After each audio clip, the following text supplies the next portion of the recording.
The X-Zone Radio Show with Rob McConnell is largely an opinion talk show. All opinions, comments, or statements of fact expressed by Rob McConnell's guests are strictly their own and are not to be construed as those of the X-Zone Radio Show or endorsed in any manner by Rob McConnell, Relmar McConnell Media Company, the X-Zone Broadcast Network, its affiliated networks, stations, employees, or advertisers.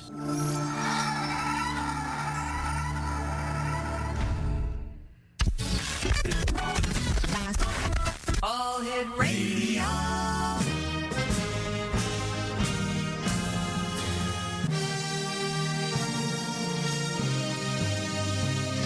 Welcome to the X Zone, a place where fact is fiction and fiction is reality.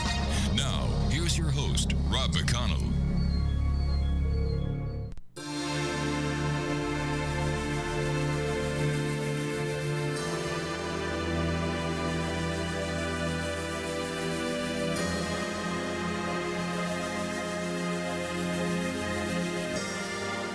Well, here we are another week in the X-Zone with yours truly, Rob McConnell. Welcome back, everyone. Hope you had a great weekend.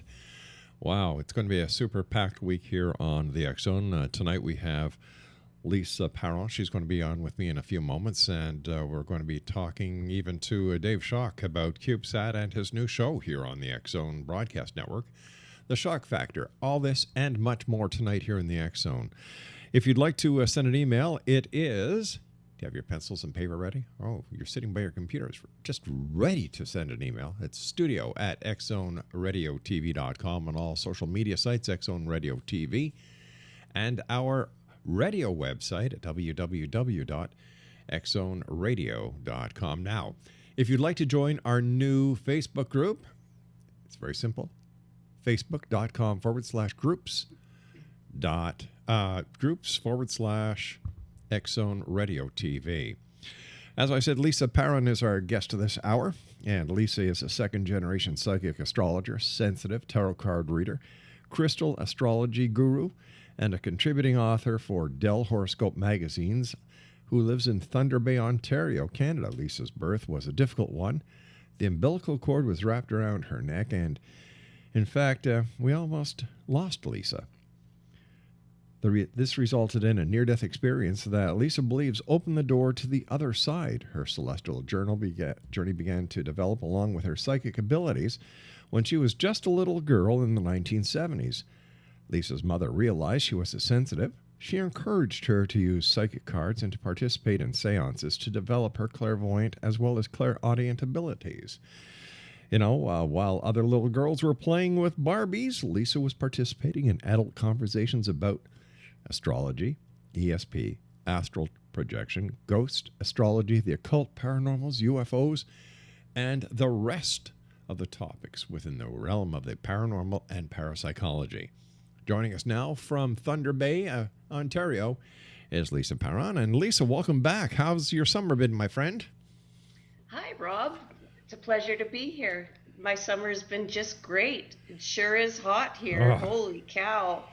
So what have you been up to since you and I last talked, Lisa?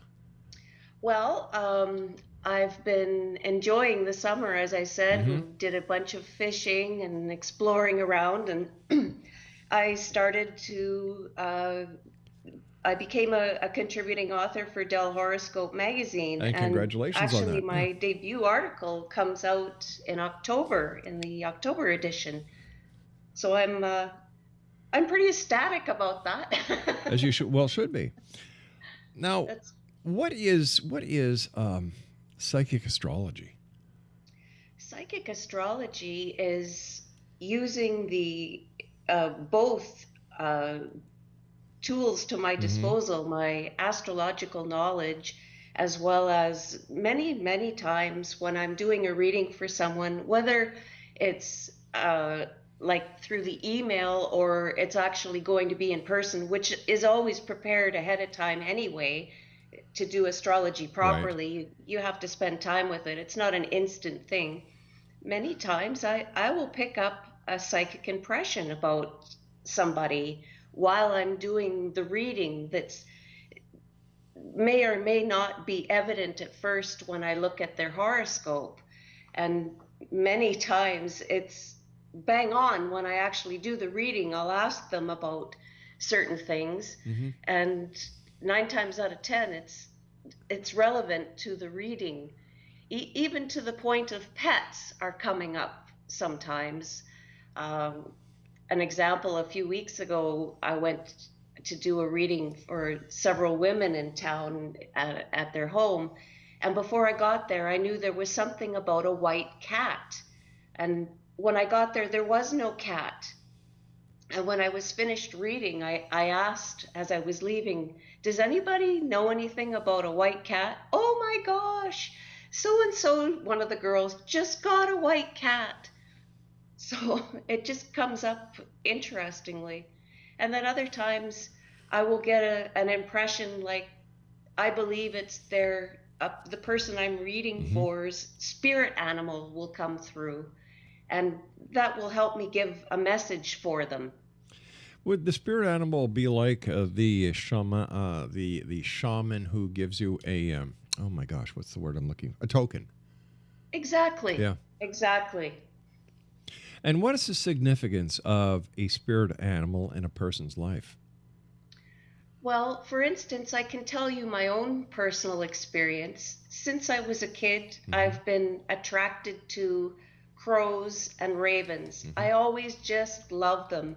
And I was a big horror fan, the Hammond horror films in the 60s. I loved Vincent Price. And I remember as a kid seeing Vincent Price in this horror movie, and he had a pet crow, and that was it. The whole Mm. idea was cemented. I just loved crows and ravens. Wow. And that was many, many years ago. But so many times during my adult life, an actual crow or raven has flown into my situation or my space, Yes. shall we say, Mm-hmm. and one time alerted me, like we were out camping one time in the middle of nowhere. It was very quiet, and all of a sudden these ravens came in and started going hysterically calling. And when I turned to look, there was a big bear coming in. Oh my gosh. So it was like a warning.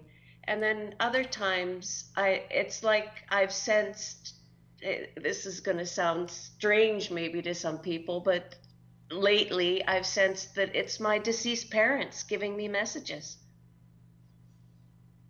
And as far as I know, from investigating what different spirit animals mean, Mm-hmm. I know that crows and ravens are very spiritual animals, and revered by the First Nations people of Canada and North America. Right. As being a connection to the other side. They're of a higher realm to communicate with the other side. And I believe that. I think they're very underrated creatures. They're highly intelligent and very loyal. So why is it that ravens and crows have such a bad reputation? You know, people think that they are messengers of death and doom and gloom. I guess because they're carrion, they'll eat things that have passed. Mm-hmm. They're the cleanup crew for roadkill. Mother Nature's cleanup crew, yeah. They're nature's cleanup crew, and somebody has to do it. It's a dirty job, but somebody has to do it. When did people first start using astrology, Lisa? I believe people first started using astrology at least 5,000 years ago with the ancient Sumerians. Mm-hmm. They were a civilization that was part of ancient Mesopotamia, which is modern day Iraq, Turkey, Iran, and I think there's a smidget of Saudi Arabia in there as well. And this society was the very first civilization to record history in books, and they had a knowledge of astronomy and subjects that were way beyond you would think for a society that long ago. What was the first use of astrology way back then? I believe the very first use of it was to calculate the seasons for the harvest and when to grow. And then later it became more of a divination tool, but only for the kings or pharaohs. It wasn't something that everyday people were allowed to use. Not everyone would be able to afford the use of an astrologer. And actually, the first astrologers in ancient Egypt, they were actually priests, the priests that prepared and did everything for the pharaoh. So, are there many different types of astrology? Oh, yes. There's the tropical or Western astrology that we're familiar with in North America. Right. And then there's also the sidereal or sidereal astrology, which is similar to the Hindu astrology of the East and India, which is very popular in Tibet, Mongolia, Pakistan, all through the Middle East. That's used very widely by the majority of the population, actually, as well. It goes on a slightly different method, but they're both very relevant. There's also different systems. There's the Placidus system based on the exact time you were born, which tells us your ascendant. Then there's also the whole sign astrology method. There's solar returns. There's a whole smorgasbord of different charts that you can do for predictive purposes to elect a good date for something special coming up, like you're going to start a business, or you want to get married, or you want to move to another country, something really important. That could be very, very helpful. No. And then there's also other types of astrology, the real ancient astrology using the parts of fortune, which was first used in, it's also called the Arabic parts. Right. And when certain planets in the sky, because they're always moving, are in aspect or harmonizing or challenging some of your planets, it can indicate great things or a fall from grace, for instance. Oh, so how does it work? How do the planets, how do the stars know what's going to happen to us, and how do they influence our destiny? How do the stars know what we're going to do? Well, as I said, the stars are always moving, and they will react with each other as they're moving, create positive and negative energies, and then the events that take place on Earth and to individual people can have a reaction, either good or bad, depending on what the angles are. And that has to do with the mathematics of the whole thing. And there is a lot of math in astrology to figure out the angles and how the planets are either harmonious with you, or maybe they're not now, but in a month they're going to be really groovy.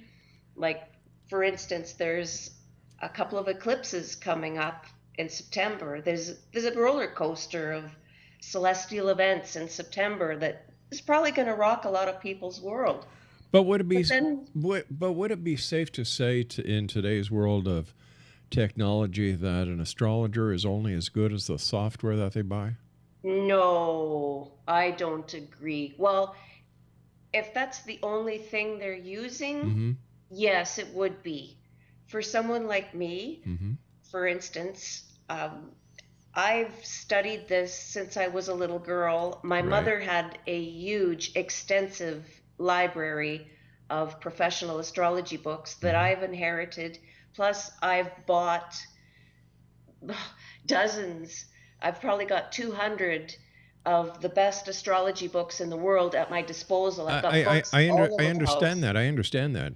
But how does this increase the predictability ratio of what Well, you're doing, because the what more would be the difference between the books that you use compared to the computer software that other astrologers use? well, I use two of the best astrology programs Mm-hmm. there are. There's three or four that are the top for professionals. Mm-hmm. Um, they're about $1,000 a pop. That's cheap. It's they're it's no it's not cheap by any means, but Well, if you compare. have several of them like I do, I use those along with my books, and Right. I'm another one that I like to constantly learn new things. I'm constantly taking seminars, webinars with Right. the top astrologers like But Robert Hand yeah, and okay. Donna But Cunnington. if somebody calls you up for a consultation on astrology, you must use your software, because wouldn't it take too long to do the astrological chart the mathematical way, the old-fashioned way, while somebody's on the phone waiting for their results? Absolutely. Yeah. Absolutely. Now listen, when it comes to the different types of astrology, I understand that you are a crystal astrology guru. Now, what is crystal astrology? Crystal astrology is, well, each crystal has its own meaning, its own vibration, and coincides with different planets, Mm-hmm. with different astrological signs, and it's using uh, the knowledge of crystals in the interpretation of the person's horoscope Mm-hmm. and giving them recommendations of certain crystals that they can use to their advantage um, to harness the energy of certain aspects Mm-hmm. or certain parts or angles in their horoscope. For instance, if someone had a really challenging planet, Mm-hmm. I could recommend a crystal for them that would counter-react that energy and soften it up so they wouldn't have so much problems with it. Can you give us an example of a crystal and how it would work to the advantage of someone? Okay, if somebody was looking to go to school, for instance, and Mm-hmm. they had something very important to study, and they really wanted to absorb as much of this knowledge as possible, I would recommend they carry a clear quartz crystal with them. Now, clear quartz crystal was one of the very first crystals used by people when they first turned on to the idea that, first off, crystals have a vibration and an energy to them. Some of them actually vibrate when you pick them up. Like for me, being sensitive, I can feel them sometimes. It's really cool. But the clear crystal quartz Right. was actually carried by the Knights Templar, believing they could connect with the divine and with the earth. And that's one of the most powerful crystals for clarity. If you want to learn something Mm-hmm. and be knowledgeable and clear in your attentions, the clear quartz crystal would be very beneficial for that. And I'll give you another example.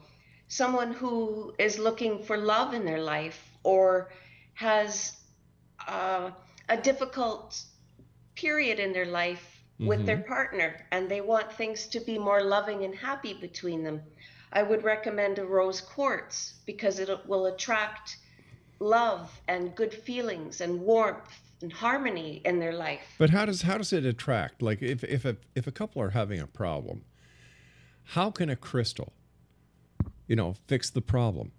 How I does it didn't work? say it would fix the problem. I said it would help the problem. How does it help A the problem? remedy. It would not fix the How problem. how does it help? I believe the energy Mm-hmm. of the good intentions and the actual vibration of the stone helps people. I know I feel better when I use certain crystals. But how much of this is actual fact and the placebo effect or the ability of someone to actually believe the intent is there so they manifest it themselves?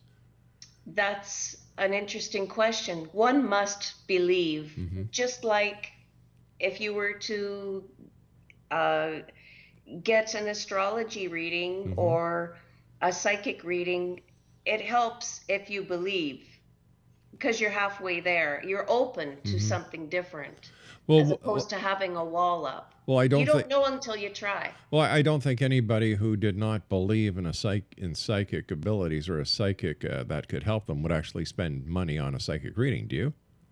No. There you go. But okay, so you sit down, and you sit down and you give a person their reading using the crystals, your psychic gift, and then the astrology. They leave your place.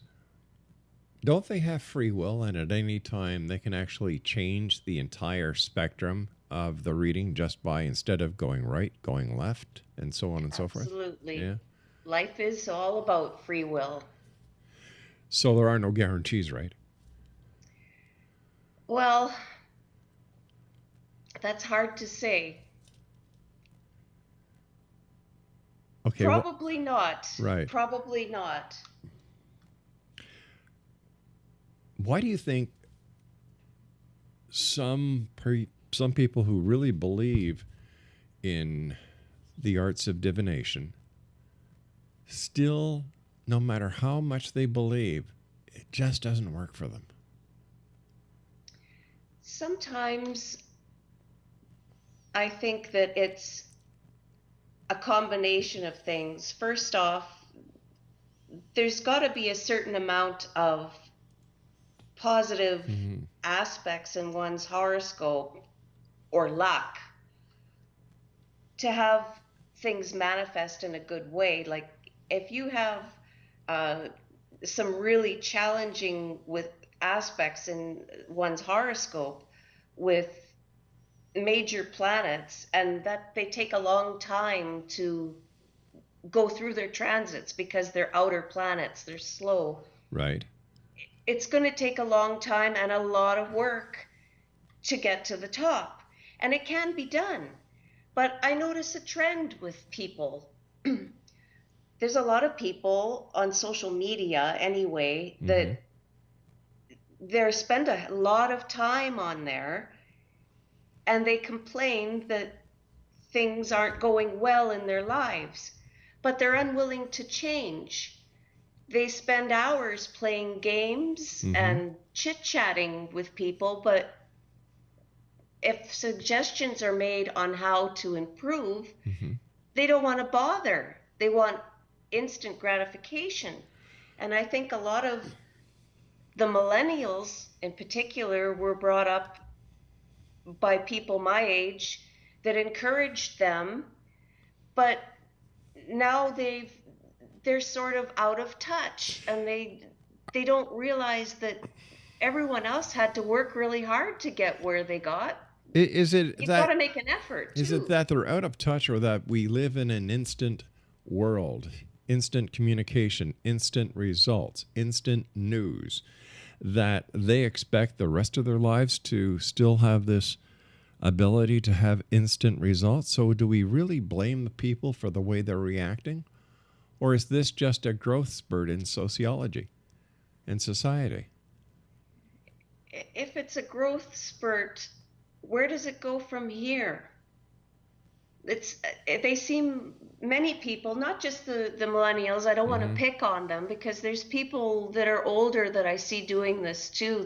They spend so much time on frivolous things or occupied with what somebody's wearing, but and there's major news going on that people are ignoring. But isn't that their choice, and they have freedom of will?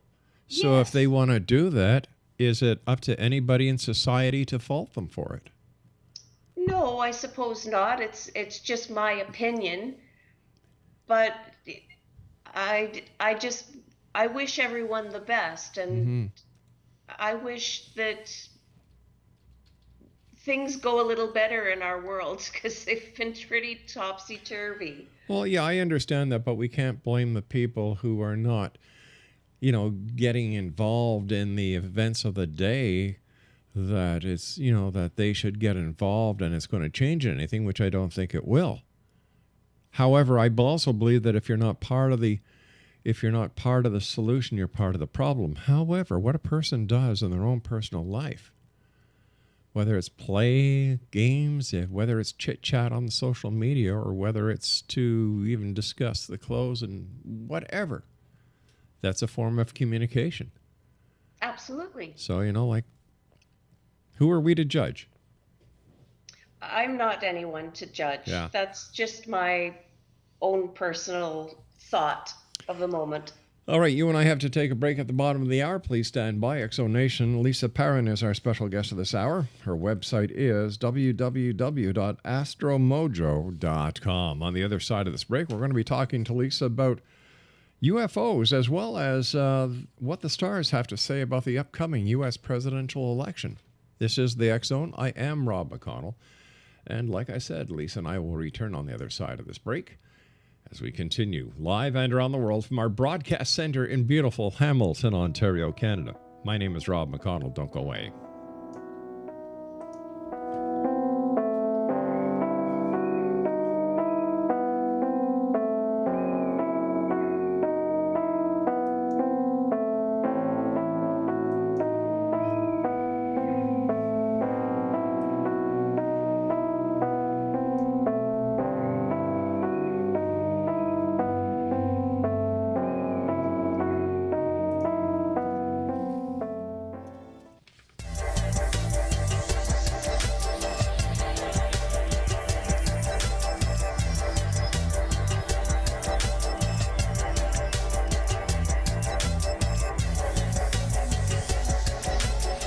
Welcome back, everyone. This is the X Zone. I am Rob McConnell.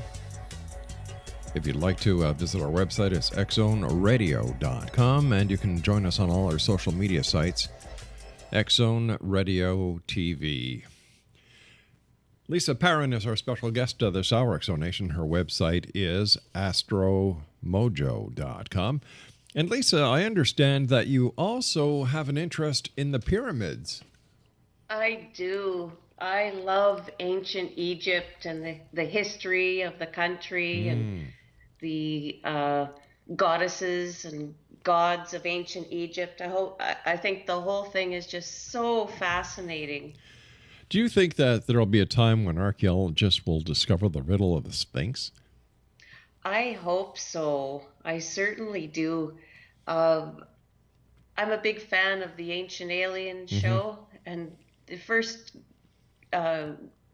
showed me this idea, and I've researched it somewhat online, and there's a theory that there's something under a complex of some sort underneath the Sphinx. And I've read something about the head antiquator for the head Egyptologist, Dr. Hawass, Zahi Hawass. Right. I heard read that he had discovered there was something under the Sphinx in the 90s, and they were going to dig and do more on it, and then all of a sudden it just got all closed up.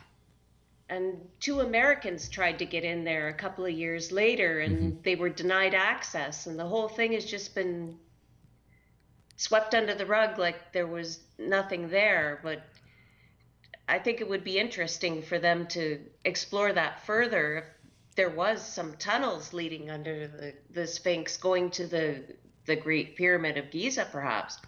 But is it, it is the right of the Egyptian government to allow archaeological digs wherever they want, and I can see them denying the Americans the right to do archaeological digs. But why they stop the archaeological digs of their own people, that itself is quite a question, unless in the mind of the powers to be in Egypt, that it was better left the way it was and not to disturb it any further. Perhaps. Yeah. Perhaps it's similar to earlier this year at the the site where they had found King Tut, the same archaeologist, Dr. Zahi Hawass, was part of a team that discovered there was a section behind another room behind his King Tut's burial chamber that they believed his mother Nefertiti could have been entombed there. But there's so many beautiful paintings on the wall, they would have to destroy something to get into it.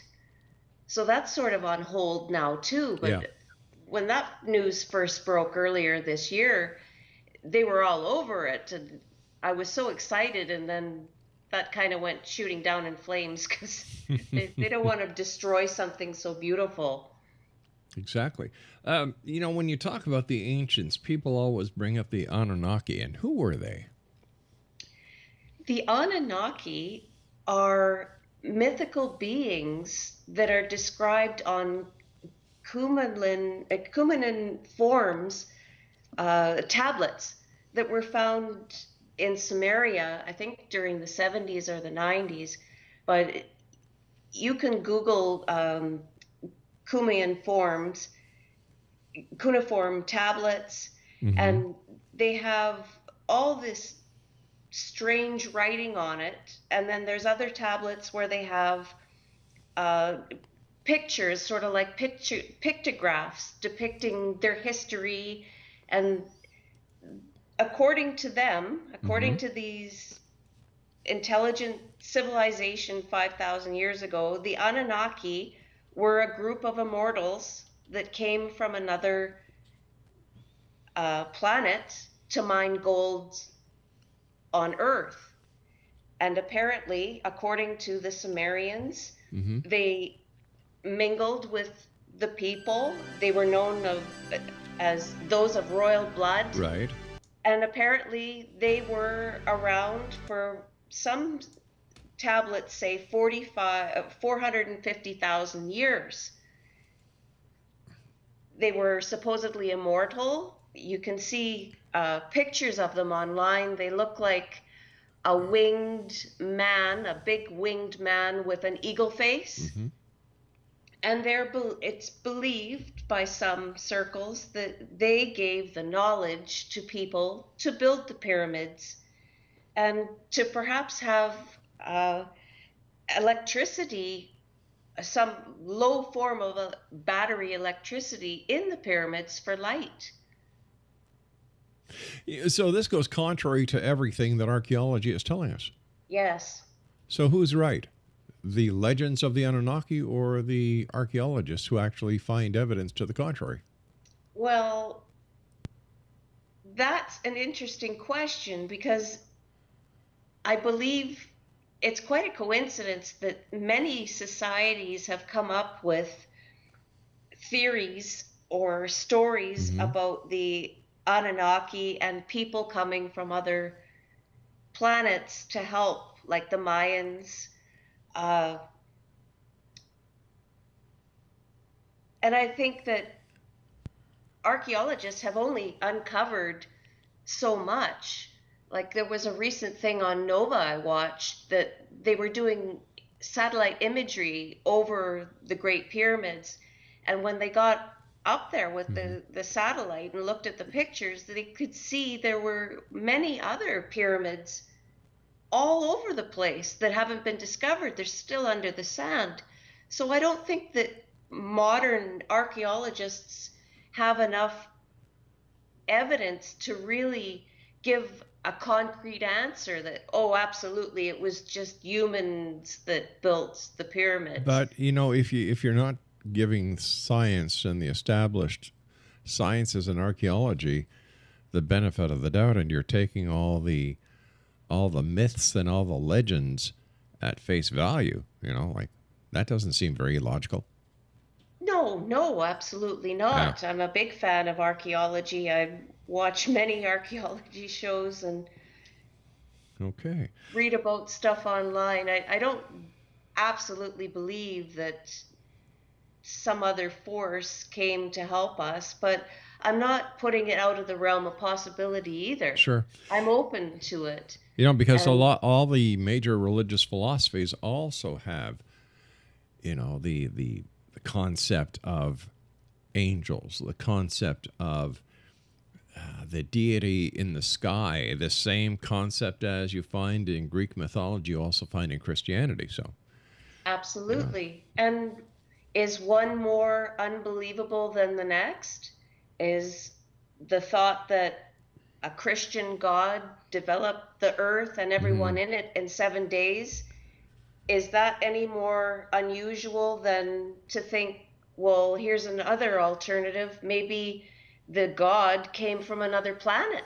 I think what we have to do is look at the time in the evolution of this planet and the evolution of human beings and their capacity to understand and say, well, back then, whenever these books were written, these myths were written, these mythological events took place, the amount of knowledge that was known as far as astronomy, biology, physics, quantum physics, it didn't exist back then.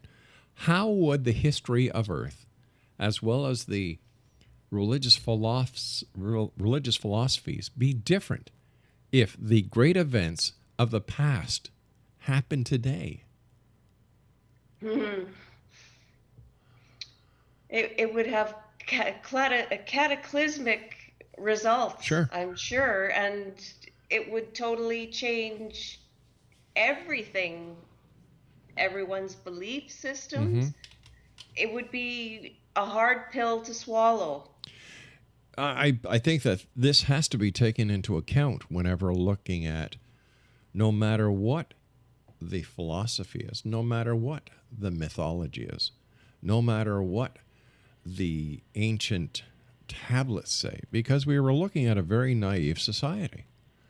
The knowledge that that would be needed to form the conclusions that we would make today did not exist back then. And yet, for some reason, this highly advanced technological society still takes the word of those who had the ability to tell stories based on supposition, not fact. I just find it amazing. Hmm.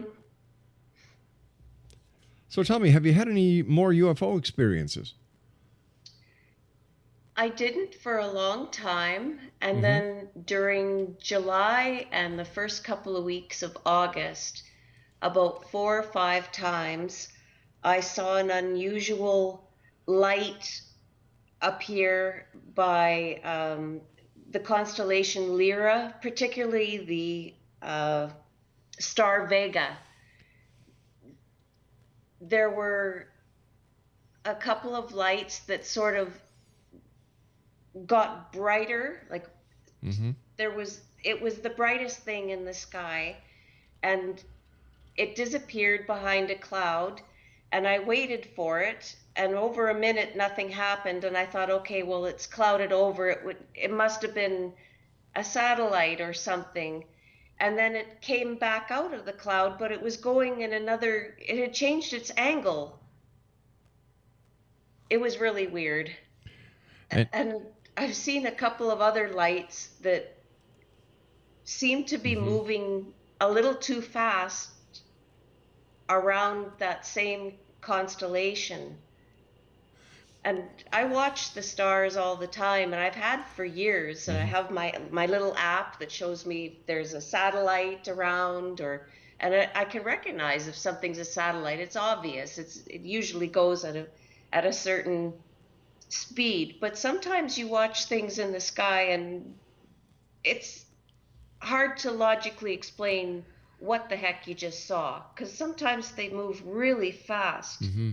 And don't forget, the apps only have the satellite data that is public knowledge, the military satellites and the satellites that are launched by different countries who do not give the app manufacturer their data, do not appear. That's a good point. I Yeah. didn't even think of that. Yeah. That's a good one. Let me see here. You know, you mentioned Vega, and Vega was part of the Jodie Foster movie Contact. it. Yeah. I tried looking online Mm-hmm. for other reports, like UFO reports around that star, Mm-hmm. and I did find a couple of things, but they were not something that I thought were very credible. Did you ever see the movie Contact? I did, but years ago. Yeah. Well, That was excellent. do you remember when she goes through the wormholes from one galaxy or one dimension to the next, and when she meets her father? Oh, that's right. Yeah. That's right. That was a great movie. In That fact, is. the funny part was, when I was actually the first time I was watching it, I got a phone call from Seth Shostak from SETI, who was at the Arecibo dish. No way. Yeah. Yeah. Cool. So I had to tell him that this was more than just a coincidence. Oh, yeah. Yeah, he's a great guy. Do you think that the truth will ever be known about UFOs and who they are, what they are, and where they come from? Oh, I hope so. I hope so. They can't keep us in the dark forever about all this. I really do believe there is life, intelligent life, somewhere out there other than us in this universe. And one thing I have hope for, Barack Obama, he's mentioned UFOs a couple of times, and then I came across an article, I just about fell off my chair. Hillary Clinton has put on her roster, if she's elected, she's going to give some disclosure on UFOs. And I watched an interview with her, and she actually knew the new term. Did you know there was a new term for UFOs? No, what is it? It's a UAP, unidentified aerial phenomenon. Well, that But is I thought it was so interesting that years ago, for the election, many years ago, what was the campaign slogan? A chicken in every pot or something like that? And now here we are in 2016, and one of the candidates for president in the United States has got that she'll disclose about UFOs. Yeah, if but she's elected. not the first one to do that. Oh, is that right? Yeah, no, she's not the first one to do that at all. It seems that this is what they do is they go out and they try to please as many people as they can in order to get votes. Mm-hmm. It's just another bunch of bull that these politicians like to spew. Speaking about that, based on your astrological and your psychic abilities, who's going to win the U.S. election? For quite a while, I was really going towards Donald Trump was going to win. But I've recently had a change of heart about that, and I've looked over all the charts again, plus the families, plus the potential vice presidents, and I'm going to go on a limb and say I believe it's going to be Hillary Clinton. All right, let me ask you this. Earlier you said that the information from the stars is set. How can you go with one reading and then change it? The stars don't change. The stars are set. I did Yes. not say the person's predictions would be set, because there is free will. But it isn't the And- prediction. It's not the prediction of the candidate at this point. It is your prediction. It's my prediction. I don't think the stars will change, but there is very unusual aspects, not only of the day of the election, but also the day of the inauguration in January is when they actually become the president. Right. And they're both involving the sun and Uranus. And Uranus is the planet of unexpected. And when it's being highlighted and energized by the sun, it's getting the most celestial energy out of the sky all at once. And the odds of something unexpected happening at the last minute are very high. I believe my prediction, but because things are affected like that sometimes, they're unpredictable.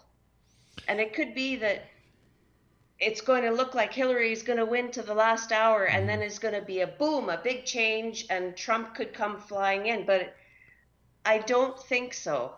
I think it's going to be Hillary. All right, let me ask you this.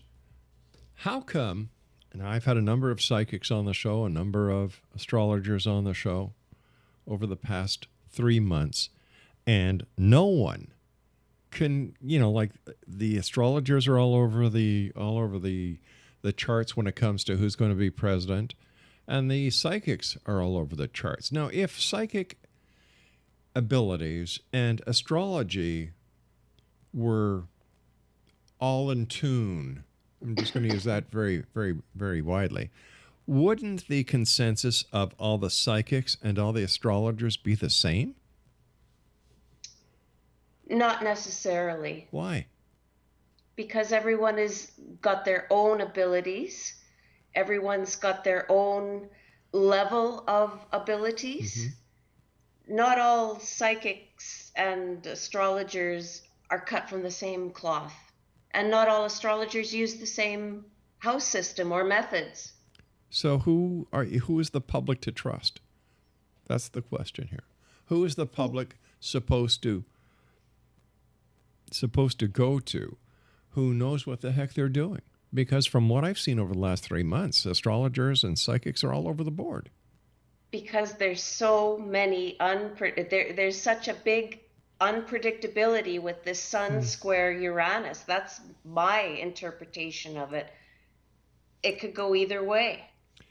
Speaking about going, we have to say so long for tonight, Lisa. Thanks very much for joining us. And X-Zone Nation, if you'd like to find out more about Lisa, visit her website at www.astromojo.com. I'll be back on the other side of this break as we continue here in the X-Zone from our broadcast center in Hamilton, Ontario, Canada. Whatever you do, don't go away. My name is Rob McConnell.